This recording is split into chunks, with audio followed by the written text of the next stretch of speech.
Hi உறவுகளே! எல்லாத்துக்கும் ஒரு அழகான வணக்கம். இந்த பாட்டிக்கு வந்து ஒரு அதிசயம் நடந்திருக்கு. அது என்னன்னு கேட்போமா? உங்களுக்கு உங்க பேர் என்ன பாட்டி? என் பேர் லீலா.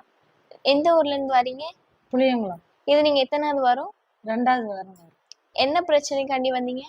எனக்கு கொஞ்சம் ஹார்ட் ப்ராப்ளம் இருக்குன்னு சொன்னாங்க. ஓப்பன் சர்ஜரி பண்ணணும்னு சொன்னாங்க.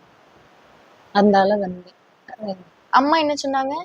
அம்மா நான் எல்லாம் சரி பண்ணி தரேன், சரியாயிரும்மா அப்படின்னு சொல்லி ஒரு நம்பிக்கை தந்து எல்லாம் நானாச்சு போயிட்டு வாங்க அப்படின்னு சொல்லி. நீங்க இன்னைக்கு என்ன பூஜை பண்ணீங்க? அன்னதானம் கொடுத்தீங்கல்ல? அன்னதானம் நீங்க சிறப்பா வச்சிட்டீங்கல்ல எல்லாமே? உங்களுக்கு எத்தனை பிள்ளைங்க? 4 பிள்ளைகள்.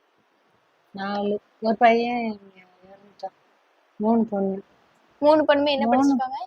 பிஏபிஎல் முடிச்சிருக்கா. ஒரு பொண்ணு பிஏபிஎல் முடிச்சு எம்எல் முடிச்சிருக்கா. 3 பிள்ளைங்களோட வாழ்க்கையுமே சிக்கலா இருக்குன்னு சொன்னீங்கல்ல? 3வது பிள்ளை 2 பிள்ளைகள் லைஃப் கல்யாணம் முடிஞ்சு என்கிட்ட தான் வந்து இருக்காவா. 3வது பிள்ளை அயல் நினைச்சு கல்யாணமே பண்ண மாட்டேன்ட்டு இருக்கா.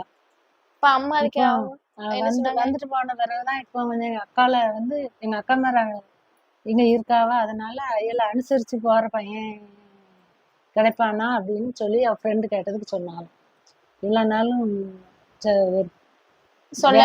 வேண்டாம் அப்படின்னு கல்யாணம் நான் முடிக்க மாட்டேன், வேலை கிடைச்சாதான் முடிப்பேன். இப்ப அம்மா கிட்ட வந்த உடனே ஒரு நல்ல மாப்பிள்ளைய பார்த்து கல்யாணம் முடிச்சு தரேன், அயல் அனுசரிச்சு போறேன், என் குடும்பத்தை அனுசரிச்சு போகணும் அப்படின்னு சொல்லியிருக்கா. ஆமா. நீங்க இப்ப கோவிலுக்கு வந்ததுக்கு முன்னாடி எப்படி இருந்துச்சு உடம்பு? இப்ப வந்ததுக்கு முந்தி ஹாஸ்பிட்டல்ல என்ன அட்மிட் பண்ணி விட மாட்டேன்னாங்க டாக்டர்ஸ் எல்லாம். நடக்கக்கூடாது, பேசக்கூடாது அப்படின்னு சொன்னாங்க. எங்க அக்காயிலுமே சொன்னாங்க, என் பிள்ளைகளுமே நடக்காதமா பேசாதமா வெளியே பேச முடியல எனக்கு. அப்படி இருந்துச்சு. அப்படி ஒரு சிச்சுவேஷனுக்கு முன்னே குத்திக்கிட்டே இருந்துச்சு. வந்தேன். வந்துட்டு போனதுக்கு அப்புறம் தான் எனக்கு இந்த சைடு என்ன சொல்ல, இது இப்படி ஒரு பசை போட்டு பிடிச்சி வச்சு இந்த கழுத்துக்கு இதுக்கும் அப்படி கெட்டுன மாதிரி இருந்துச்சு. அங்க வந்துட்டு இவ்வளோ நேரம் காலையில வந்தேன், இவ்வளோ நேரத்துக்கு கொஞ்சம் எனக்கு ரிலீஸ் ஆன மாதிரி இருந்துச்சு. பரவாயில்ல. காலையில கோயிலுக்கு வந்தீங்க ஒரு 4 மணி போல. 4 மணிக்கு அந்த இது எல்லாமே பசை போட்டு இப்படி ஒட்டி இருந்தது அப்படியே விடுபட்ட மாதிரி ஆயிடுச்சு. இப்ப வந்து மறுநாள் நீங்க ஹாஸ்பிட்டல் போனீங்க. போய் டெஸ்ட் மறுபடியும் எக்கோ இசிஜி எல்லாமே எடுத்தேன். எடுத்ததுல நார்மல் வந்துருச்சு. ஆபரேஷன் எதுவும் பண்ண இல்ல, வீட்டுக்கு போலான்ட்டு. பாருங்க, அம்மா வந்து ஒரு வாரத்துல மறுநாள் ஞாயிற்றுக்கிழமை வந்திருக்காங்க கோவிலுக்கு. மறுநாள் திங்கட்கிழமை ஹாஸ்பிட்டல் போய் செக்அப் பண்ணிருக்காங்க. ஒரு பிரச்சனையும் இல்லை, நீங்க நார்மலா இருக்கீங்க அப்படின்னு சொல்லி வீட்டுக்கு கிளம்பலாம்னு சொல்லிட்டாங்க. பாருங்க, இந்த மாதிரி உங்களுக்கு என்ன பிரச்சனைனாலும் இருக்கலாம். இந்த மாதிரி ஆப்ரேஷன் பண்ணணும்னு சொல்றாங்க டாக்டர். குழந்தை பிரச்சனைக்காண்டி, கல்யாணம் முடியல, நோய் நொடி இருக்குது, வீட்டுல கஷ்டம், சண்டை, பிரிவு அப்படின்னு எந்த பிரச்சனாலும் இருக்கட்டும், அம்மா வந்து ஒரு முறை வந்து பாருங்க, உங்க பிரச்சனை கண்டிப்பா தீரும். இது வந்து நாங்க சும்மா வந்து இந்த எடுக்கிறது கிடையாது. ஒரு அதிசயம் நடந்திருக்கு அந்த பாட்டிக்கு. முதல் நாள் வந்துட்டு மறுநாள் இந்த அதிசயம் கேளுங்க. முதல் நாள் வந்தாங்க பாட்டி. போனா ஞாயிற்றுக்கிழமை இந்நேரம் அம்மா பேசினாங்க, இந்த மாதிரி பிரச்சனை இருக்குதுமா, நீ எனக்கு வந்து அன்னதானம் போடுன்னு சொன்னாங்க. அந்த பாட்டி உடனே கையில இருந்து 17,000 ரூபாய் கொடுத்தாங்க. இன்னைக்கு அன்னதானம் வச்சாங்க. மறுநாள் ஹாஸ்பிட்டல்ல போய் செக்அப் பண்ணிருக்காங்க. உங்களுக்கு நார்மல் ஆயிடுச்சுமா, வீட்டுக்கு போய் சொல்லியிருக்காங்க. எவ்வளவு பெரிய அதிசயம். மறுநாள் நாங்க கோயிலுக்கு வந்தேன். கலியுகத்தை காக்க வந்து கலியுக நாயகி இங்க உயிரோட உட்கார்ந்துருக்காங்க.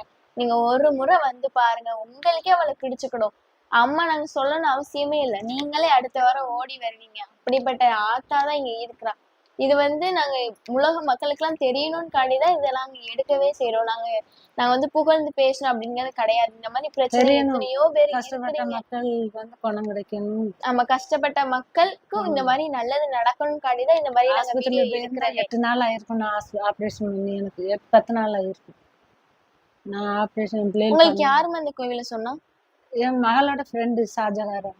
அவளுக்கு கொஞ்சம் பிரச்சனை வீட்டுல, ஹஸ்பண்ட் ஒய்ஃபுக்குள்ள ஒரு ப்ராப்ளம். அதனால அவங்க அண்ணி வந்து இந்த கோயில் அவங்களுக்கு குலதெய்வம், அவங்க நீ இந்த கோயிலுக்கு வாங்கி கூப்பிட்டுருக்காங்க. அவ வந்ததுக்கு அப்புறம் கொஞ்சம் பரவாயில்ல, அவ நல்லா இருக்கா. அதே போல அவ ஒண்ணும் வராதுமா, நீ அழாதுங்க. உங்க 3வது பொண்ணோட ஃப்ரெண்டு அவங்க சொல்லி இங்க கோயிலுக்கு வந்திருக்கீங்க. பாருங்க, அவங்க பொண்ணுமே நான் வந்து கல்யாணம் முடிச்சுக்கிட மாட்டேன், அவங்க 2 அக்காவோட வாழ்க்கை எப்படி இருக்கு, நான் மட்டும் கல்யாணம் முடிச்சு என்னத்த சாதிக்க போறேன்னு சொன்ன பொண்ணே எனக்கு ஒரு நல்ல மாப்பிள்ளைய வந்து அம்மாவை பார்த்து தர சொல்லுங்க, நான் கல்யாணம் பண்ணிக்கிறேன், ஆனா குடும்பத்தை அனுசரிக்கணும்னு சொல்றாங்க. எல்லாரோட பெண்களோட கோரிக்கை தான். இந்த பொண்ணு இப்ப புரிஞ்சு எவ்வளவு இது பண்ணியிருக்காங்க. இப்ப 2 பொண்ணுங்களோட வாழ்க்கையுமே அம்மா இப்ப சிக்கல்ல இருந்து எடுத்துட்டாங்க. அவங்க 3 பேருமே நல்லா இருப்பாங்க, நல்லாவும் அம்மா வச்சுக்கிடுவாங்க இனிமேல். நல்லா இருப்பாங்க, எனக்கு ஒரு நம்பிக்கை. நம்பிக்கையோட தான் பாட்டியும் வந்திருக்காங்க. இப்ப இந்த பாட்டி இவ்வளவு நேரம் கூட பேச முடியாது, ரொம்ப பேசவே முடியாதுன்னு டாக்டர் எல்லாம் சொன்னாங்க. உட்காந்துக்கிட மாட்டீங்க, பேச முடியல, மாட்டீங்க, பேச முடியாதுன்னு சொல்லிருக்காங்க. ஆனா இவ்வளவு நேரம் நம்ம கிட்ட பேட்டி கொடுத்துக்கிட்டு தான் இருக்காங்க. அப்படின்னா இவ்வளவு பெரிய அதிசயம். நீங்களும் பாத்துக்கிட்டு தான் இருக்கிறீங்க. கொஞ்சம் புரிஞ்சு அதுக்கப்புறம் அம்மா வந்து ஒரு முறை வந்து பாருங்க. ஜெய் பவானி. ஜெய் பவானி.